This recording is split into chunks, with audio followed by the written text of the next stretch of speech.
Hey, I'm Mark Clem, your host for Meet the Members of the National Ski Patrol, and as we like to say, all season long. Hey, folks, again, we're back talking about the COVID-19, and this is special edition, COVID-19 edition, episode number 9.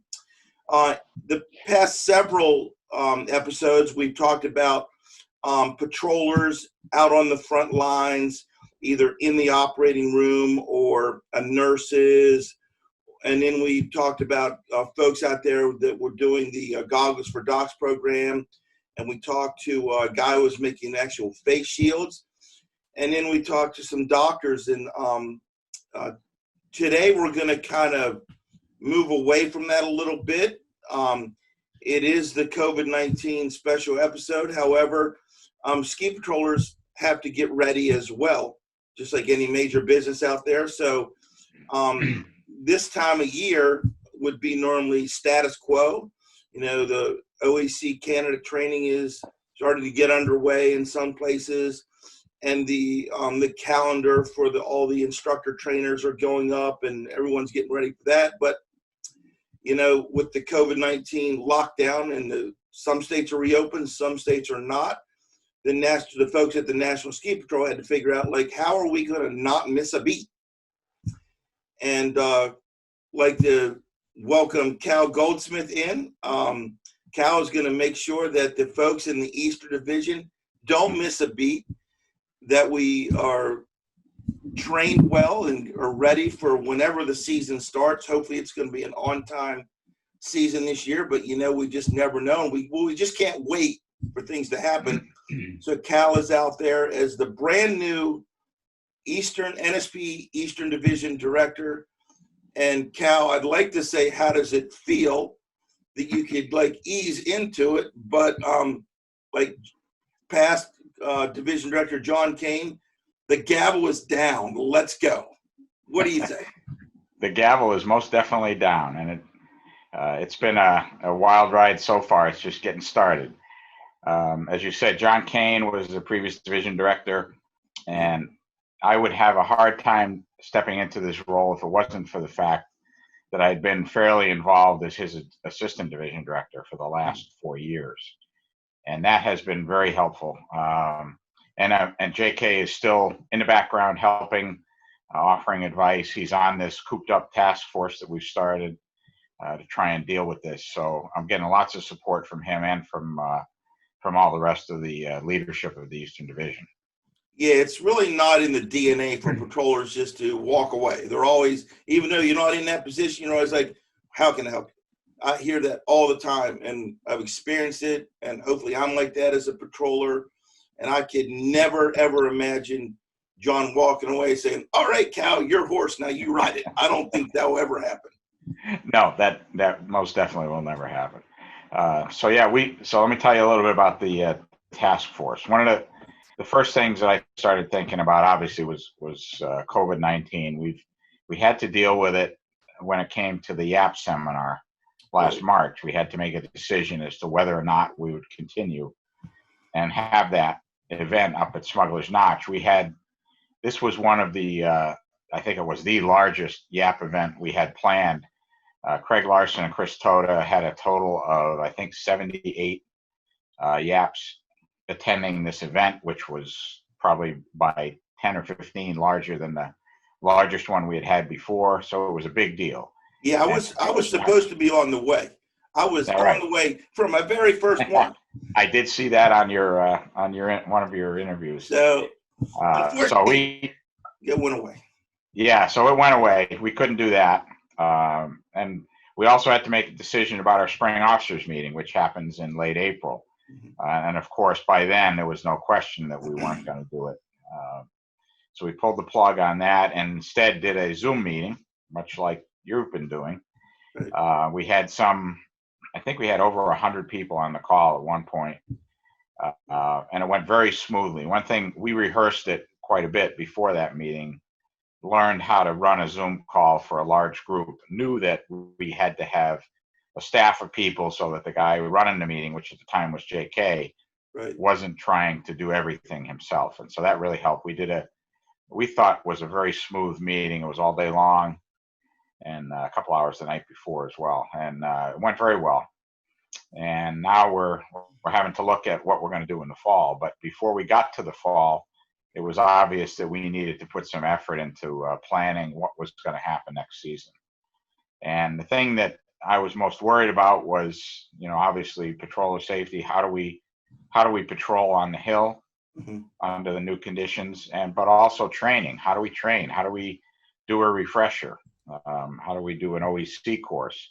Because right now we've got OEC courses in progress. In fact, we have one at Blue Hills.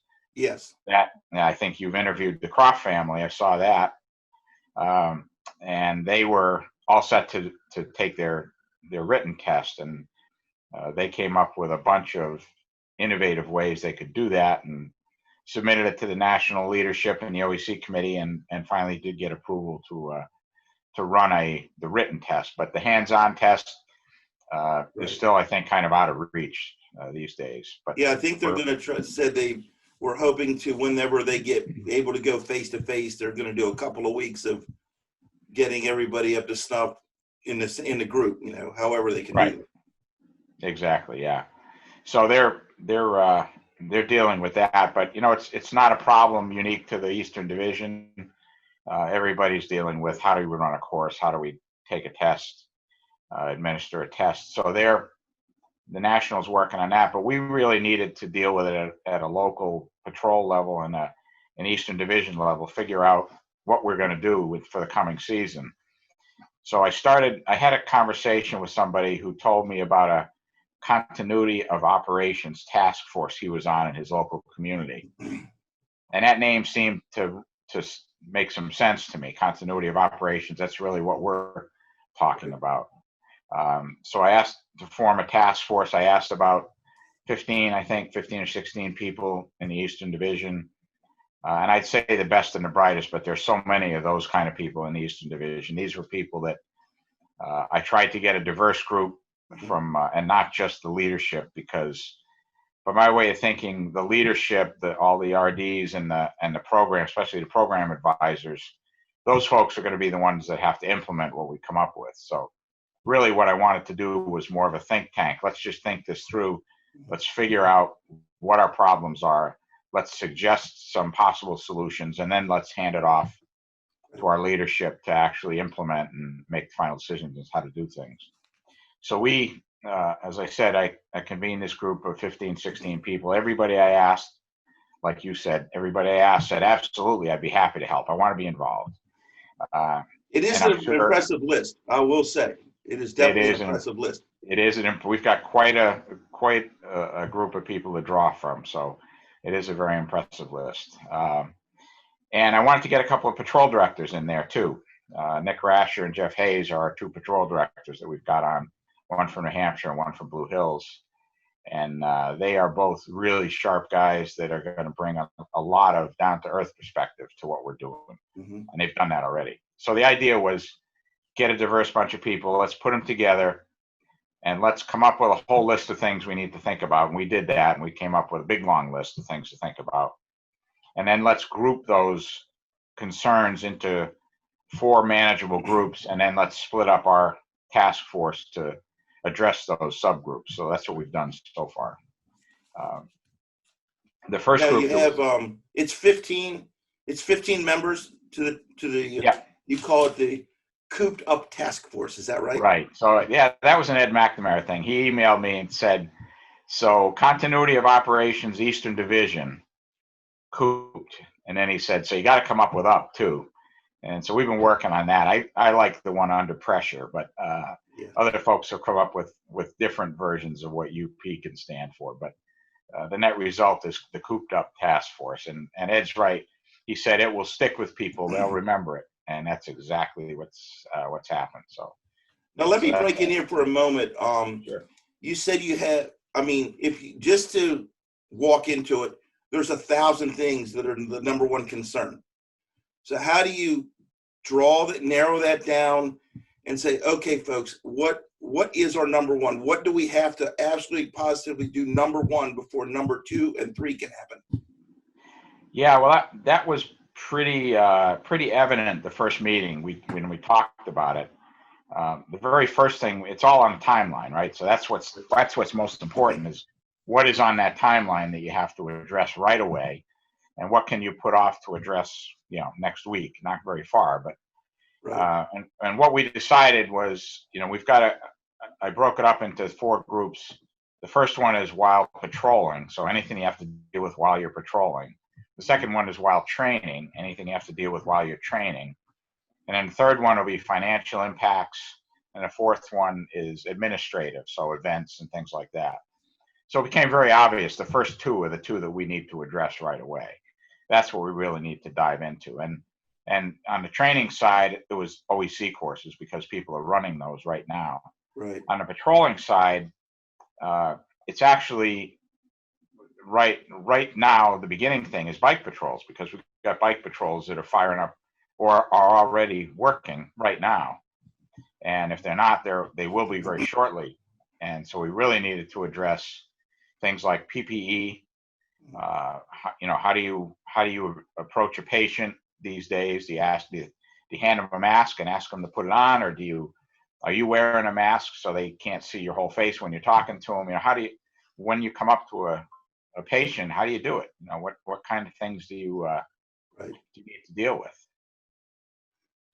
So Now, we decided that most definitely the first thing we have to address is things like that, is how do you approach a patient, what do you do, and try and give bike patrols some sort of guidance.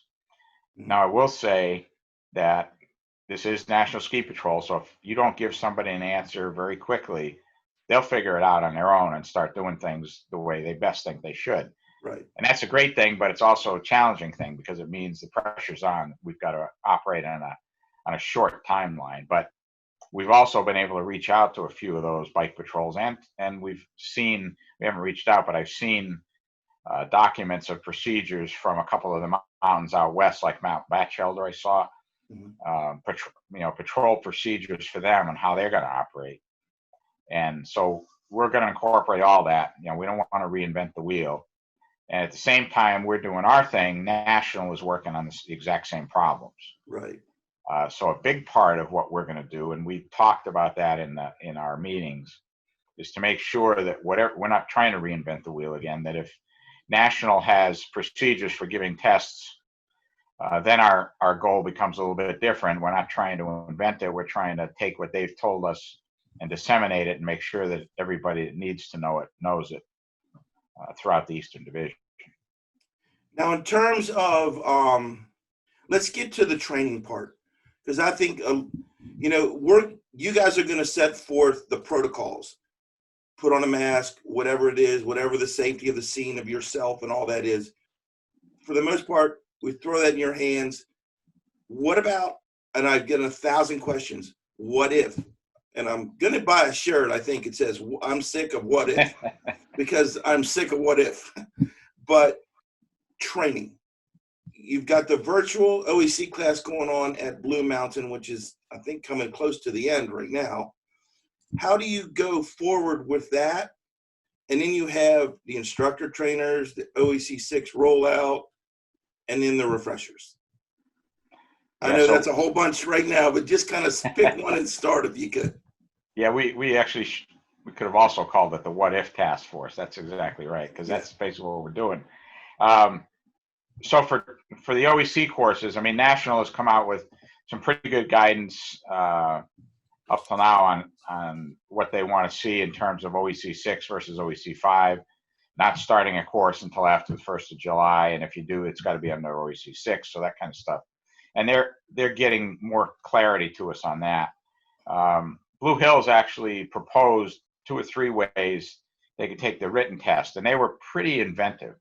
One of them was everybody sits in their car, spaced apart in a parking lot, and they put their cell phone and their OEC book on the roof so everybody can see they don't have it. And then the monitor stands and looks right over their shoulder while they take the test.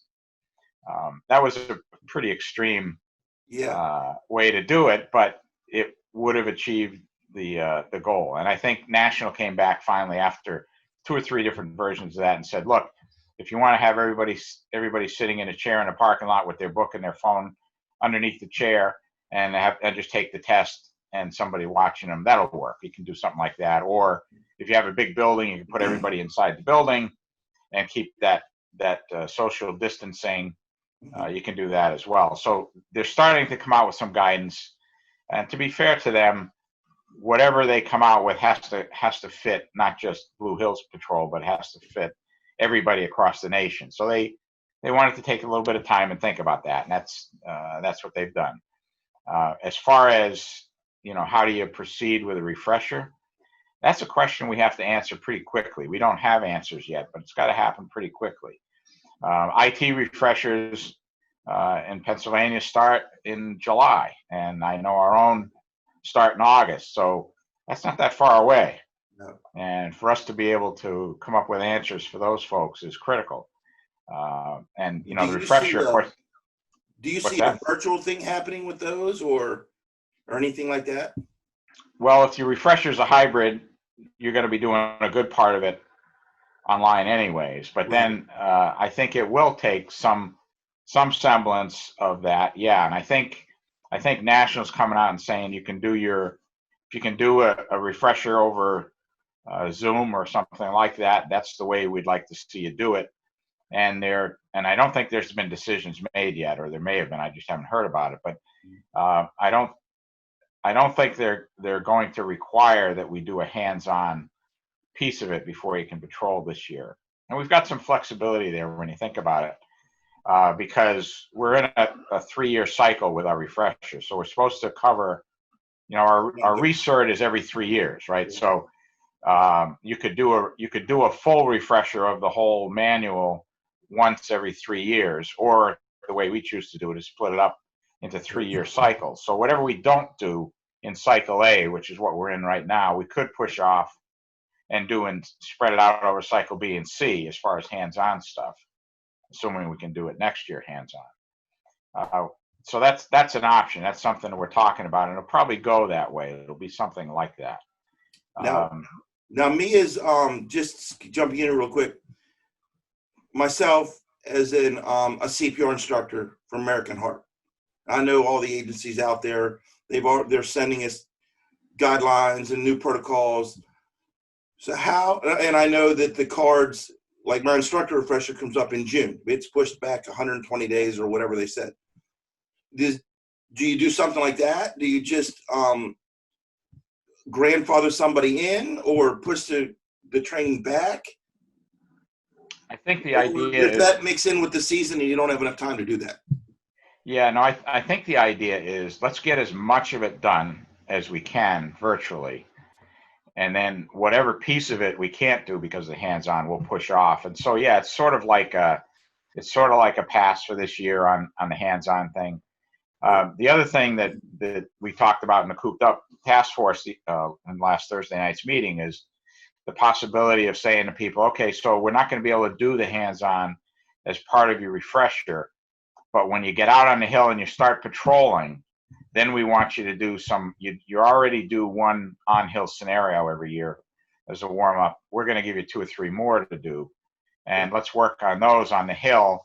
On the honor system, we're not going to try and track it. You wouldn't be able to track it. It'd be a nightmare for National to try and do that.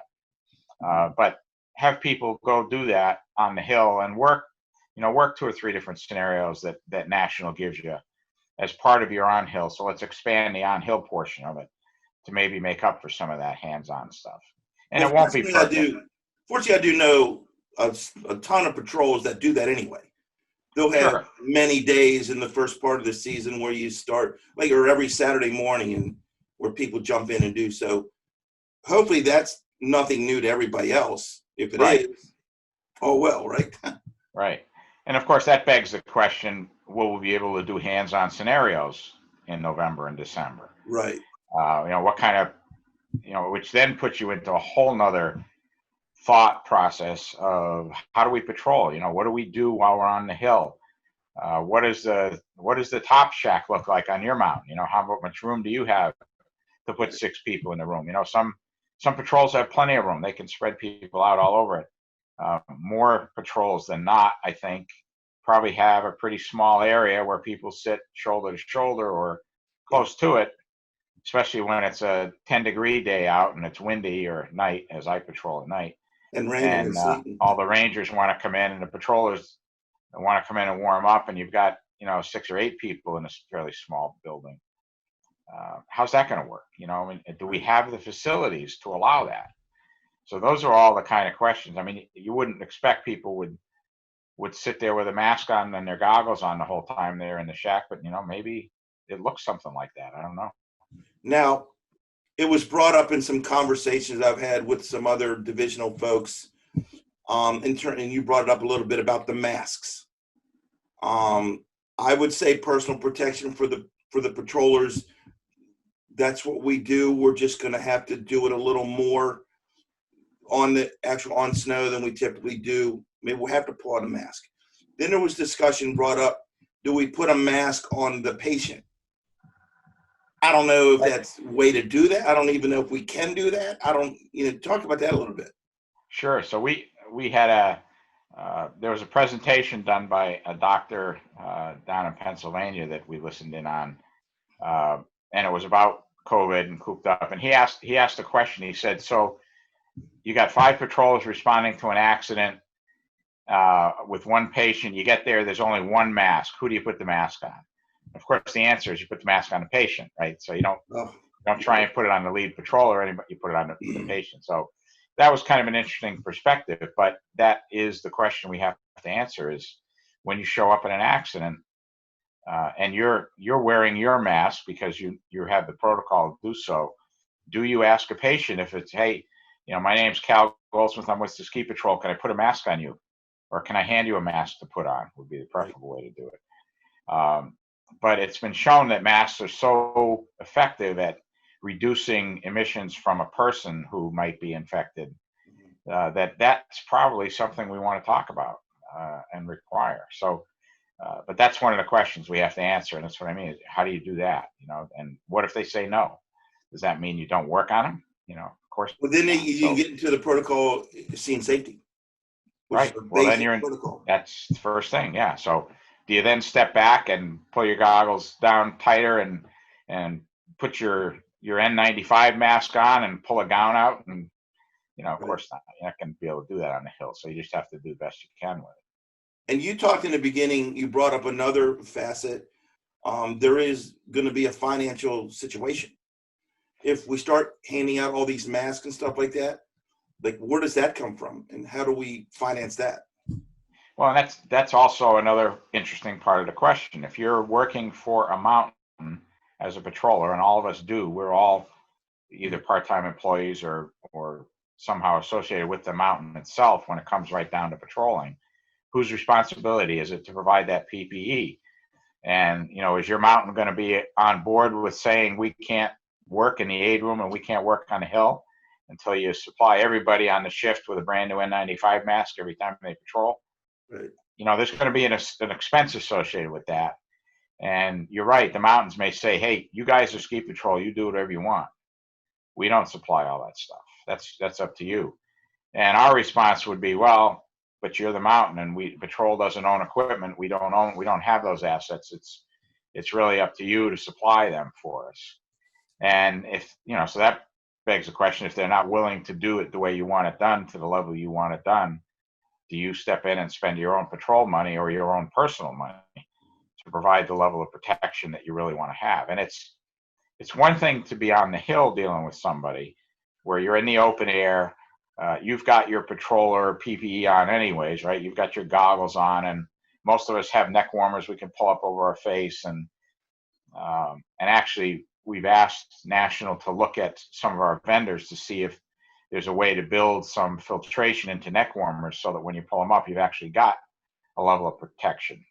But so you have that on anyways when you're on the hill. But when you get down into the aid room and you're dealing with a patient up close and personal inside, that's a whole different story. And that's where you really want to have that extra level of protection that, I would assume at the very minimum, it would be N95 masks and maybe ski goggles and things like that, and gloves, and maybe gowns.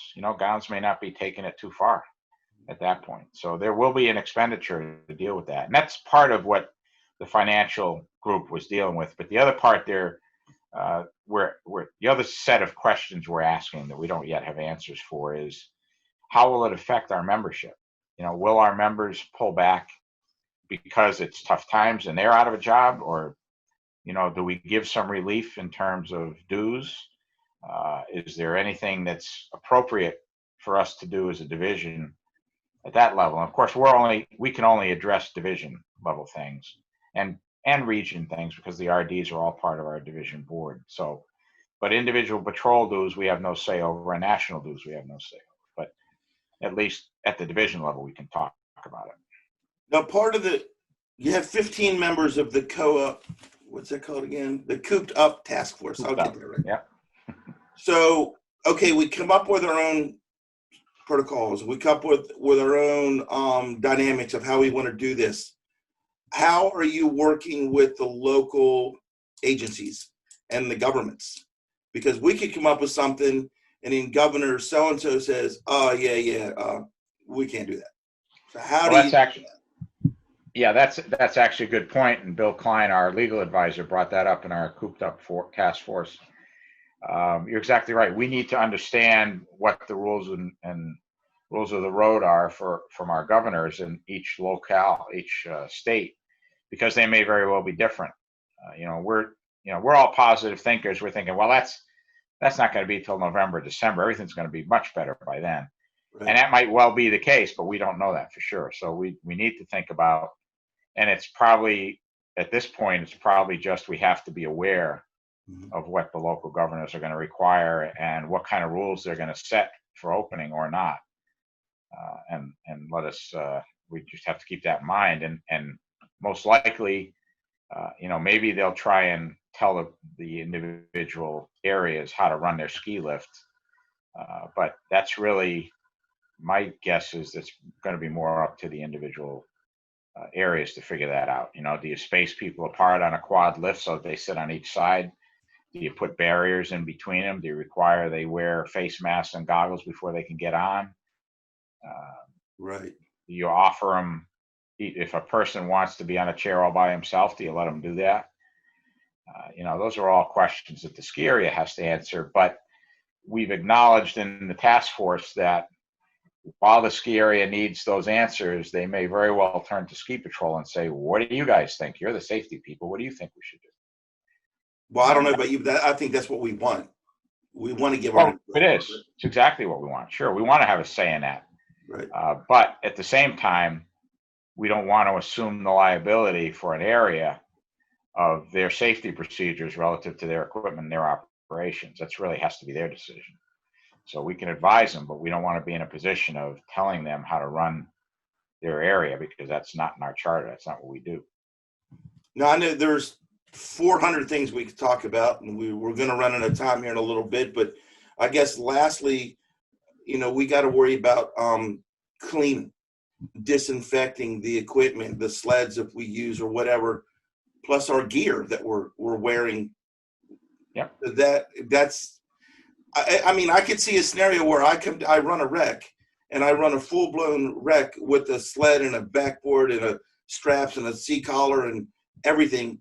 And then I got to take another hour either to change clothes or to get myself disinfected somehow. Yeah. That's and what do you, crazy. Your $280 patrol jacket that you just bought brand new is now needs disinfecting. How do you go about doing that? And what do you do with all your equipment? And what do you do to the aid room when you have a patient? You've got 4 patients in there. It's one of those, like we have in the East back, we'll have a night where it's, 20 degrees out and it rained all day, but then it froze at night and it's, everybody's sliding all over the place. And we've got 20 people in the aid room that's got 4 beds in it. Yeah. And you have a COVID patient come in. What do you do then? Do you triage them? Most likely you triage them at the door, and they have someplace different to go if they have COVID or if they've got symptoms anyways. And then what do you do with the aid room after somebody like that's been in? What are the disinfecting procedures for the aid room? Those all have answers. I don't know exactly what they are, what form they're going to take, but those things we can answer. But the personal protective equipment in your jacket and your helmet and goggles and gloves and everything else having to be disinfected, sure, that's going to be an issue. And especially if it takes you out of operation on a real busy night and you're done on your first wreck and you've got a whole bunch of other people that are then working without you, you know, that's not going to be that's going to be something we're going to have to deal with too. So yeah, I mean, there's hundreds of questions we can come up with. Well, with that said, we really appreciate, Cal, what you're going through, and unfortunately you had to step in and take leadership during World War IX or whatever, but you know, I'm sure you guys will come up with it. The task force, again, is a who's who of folks that are a lot of common sense there and a lot of experience, and will get us through this down the road. Absolutely, they will. Again, hey folks, trying times here with the COVID-19 virus. Just want to let you all out there know that you've got a great leadership and a great leadership taking care of you, not only on the local level, but on the national level. And we'll be okay. Somehow, I can't answer how or why, but we'll be okay because I know you guys will take care of us. Absolutely. We will be okay. We'll figure it out. It's going to take a little doing, but we'll get there. Again, I'm Mark Klein, your host for Meet the Members of the National Ski Patrol in this somber situation trying to fight the COVID-19 virus. This is special episode number 9. And again, we thank Cal. And Cal, have a great Memorial Day. Relax for a few hours and then get into it tomorrow. How about that? Absolutely. That sounds like a good idea. All right, folks, we'll see you down the road. And our fingers are crossed that Cal and his group and Megan and their group out in the national office can figure this all out. And we'll be skiing fresh powder by Thanksgiving. See you down the road, folks.